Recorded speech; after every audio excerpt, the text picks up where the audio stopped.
Selamat berbahagia pada kawan-kawan kakak-kakak maupun adik-adik pramuka. Pada kali ini saya Satria Arjuna akan menerangkan tentang kompas dan peta pita. Kompas dan peta pita erat hubungannya di dalam gerakan pramuka, di mana penggunaan kompas merupakan mutlak dipergunakan dalam sebuah perjalanan penjelajahan. Karena tujuan akhir dari sebuah penjelajahan adalah membuat peta perjalanan dan laporan 5 kolom. Laporan 5 kolom dan dalam penjelajahan serta peta perjalanan sangat membutuhkan arah dan koordinat yang akan dibutuhkan dalam pengisian kolom pada laporan 5 kolom atau yang lebih dikenal dengan peta pita. Pada kesempatan ini kita akan mengetahui dan lebih memperdalam lagi bagaimana cara menggunakan kompas dan mengetahui berapa banyak jenis dari kompas itu sendiri. Sebelum kita masuk pada materi pengisian pada kolom-kolom laporan 5 kolom atau peta pita, baiklah kita akan mempelajari tentang kompas secara umum. Secara bahasa, kompas adalah sebuah alat. Alat yaitu fungsinya untuk membantu, mempermudah kita untuk melakukan sebuah pekerjaan. Nah, untuk kompas sendiri adalah alat untuk membantu petunjuk arah. Karena di kompas memang dominan fungsinya adalah petunjuk arah. Secara arti yang sesungguhnya atau definisinya, kompas adalah alat petunjuk arah yang bekerja berdasarkan gaya medan magnet. Pada kompas selalu terdapat sebuah magnet sebagai komponen utamanya. Magnet tersebut biasanya berbentuk sebuah jarum penunjuk. Saat magnet menunjuk tersebut berada dalam keadaan bebas atau datar, maka akan mengarah ke utara dan selatan magnet bumi. Inilah yang dijadikan dasar dalam pembuatan kompas dan alat navigasi berbasis medan magnet yang lainnya. Umumnya kompas terdiri dari 3 komponen kompas secara umum, yaitu badan kompas atau bodi, jarum magnet, dan skala arah mata angin. Badan kompas berfungsi sebagai pembungkus atau alat pelindung komponen utama kompas. Jarum magnet dipasang sedemikian rupa agar bisa berputar bebas secara horizontal. Skala penunjuk umumnya berupa lingkaran 360 derajat dan arah mata angin, yang di sana tertulis huruf N, E, S, dan W. N singkatan dari North atau utara. E singkatan dari East atau timur. S singkatan dari South atau selatan. W singkatan dari West atau barat. Macam dan jenis kompas. Kompas terdiri dari 3 jenis, yaitu kompas bidik yang biasa kita pakai dalam gerakan pramuka atau kompas prisma. Kemudian kompas orientering atau kompas silva. Kompas orientering dan kompas silva akan kita lihat nanti gambarnya, yang mana fungsi utamanya adalah untuk melihat posisi atau arah pada peta topografi. Dan yang ketiga adalah kompas biasa. Kompas biasa ini sering dipergunakan seperti pada jam atau pada pisau belati atau pisau sangkur pada angkatan bersenjata, atau bisa saja pada yang biasa dilekatkan pada mainan anak-anak atau apa saja yang fungsinya utamanya adalah untuk penunjuk arah utara, selatan, barat, dan timur saja. Kompas bidik atau prisma fungsi utamanya untuk mempermudah menghitung sudut sasaran bidik atau tempat atau benda secara langsung. Cara pemakaiannya dengan membidikkan kompas ke sasaran secara langsung, sekaligus dapat membaca sudut sasaran pada skala kompas. Besar sudut yang dibuat oleh arah bidikan dan arah jarum utara, itulah sudut sasarannya atau bearing. Berikutnya akan kita lihat bagian-bagian kompas secara spesifik, lebih dari yang tadi dikatakan hanya 3 bagian. Karena untuk menggunakan kompas dan cara membidikannya, kita butuh tahu bagian-bagian detail dari sebuah kompas bidik atau prisma. Sebelum kita masuk pada kompas prisma, kita akan melihat ada beberapa macam tadi yang kita bicarakan di awal, yaitu tentang kompas. Ada 3 macam, yaitu yang pertama yang besar ini adalah kompas prisma atau kompas bidik. Kemudian di sini ada contoh, yaitu kompas jenis silva. Dan kompas ini lebih jauh dipergunakan dalam penggunaan pencarian arah dalam peta topografi, karena pada bodinya yang transparan bisa melihat peta yang berada di bawahnya dengan jelas. Kemudian di sini ada petunjuk arah utara, tanda panah di sini. Kemudian di sini ada zoom atau loop yang untuk memperbesar angka atau koordinat tertentu. Demikian fungsinya. Baiklah, sekarang kita tidak membahas tentang kompas silva. Kemudian kita kembali pada kompas bidik. Pada kompas bidik ini ada bagian-bagian lain, yaitu pertama tadi setelah kita pelajari, yaitu tentang bodi kompas. Kemudian ada loop atau kaca pembesar di sini untuk melihat angka yang ada pada dial.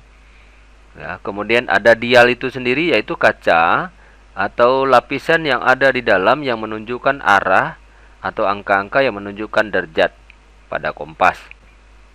Kemudian ada celah visir. Di sini ada belahan atau celah yang ada di atas loop atau kaca pembesarnya.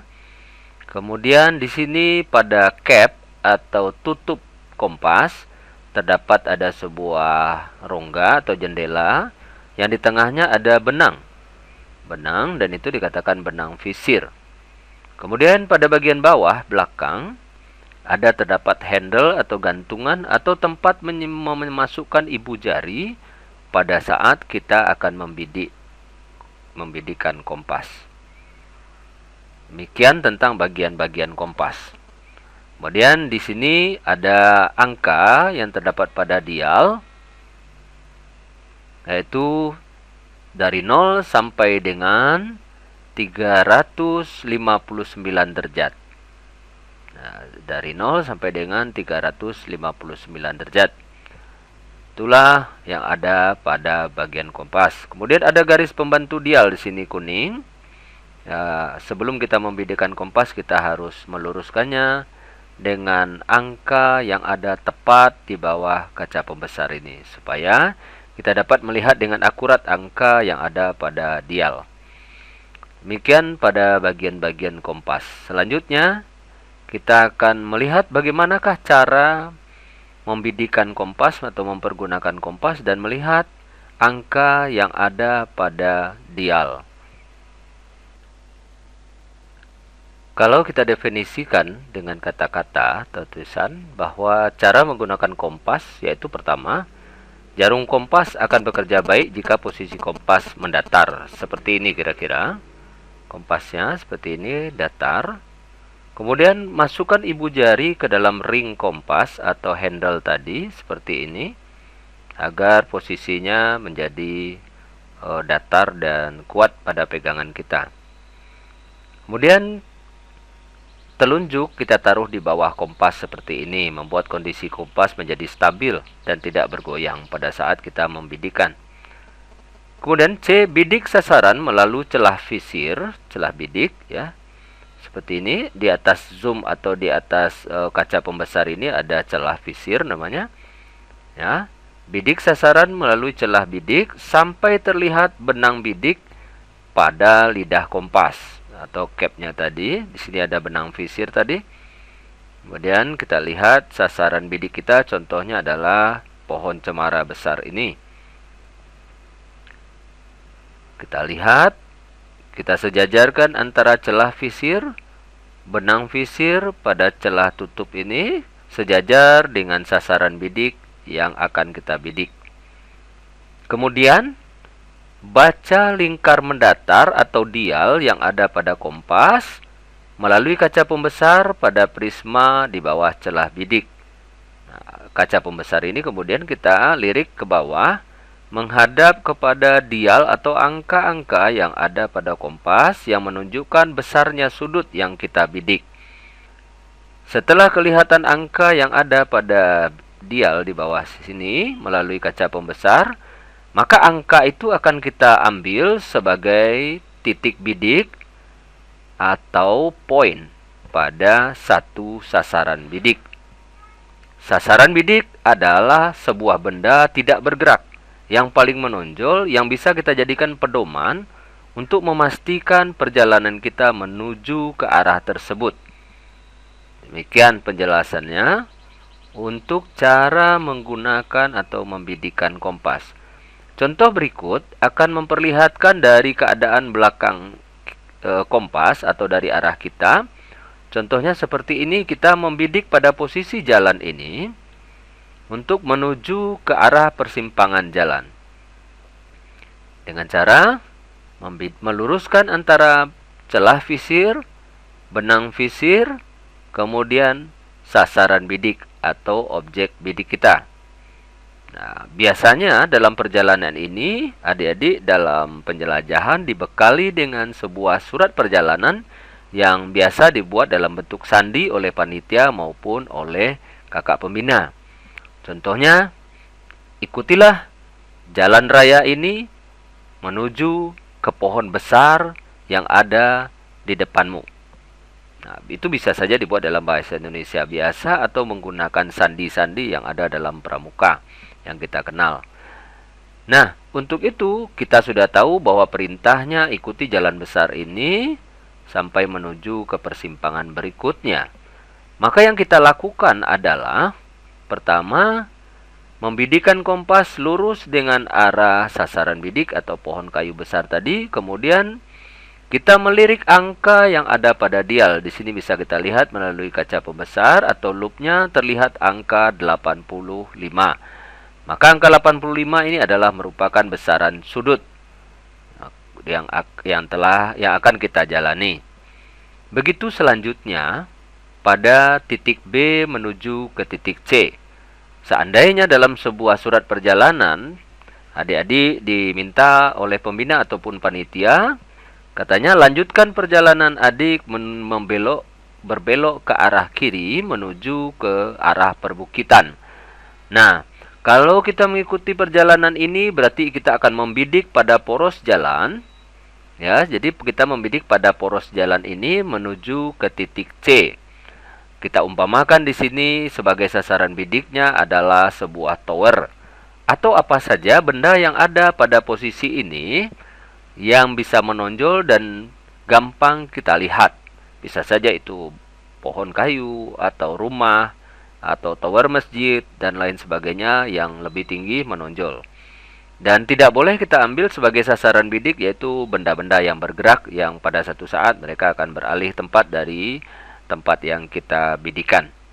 Nah, begitu selanjutnya kalau dalam perjalanan penjelajahan ini terdapat banyak sekali belokan-belokan yang akhirnya sampai ke garis finish. Maka tahapan-tahapan tadi harus kita lakukan selanjutnya satu demi satu sampai ke titik di mana kita akan finish. Nah, dari sini kita lihat kembali bahwa cara menggunakan kompas seperti ini. Diletakkan sejajar dengan mata.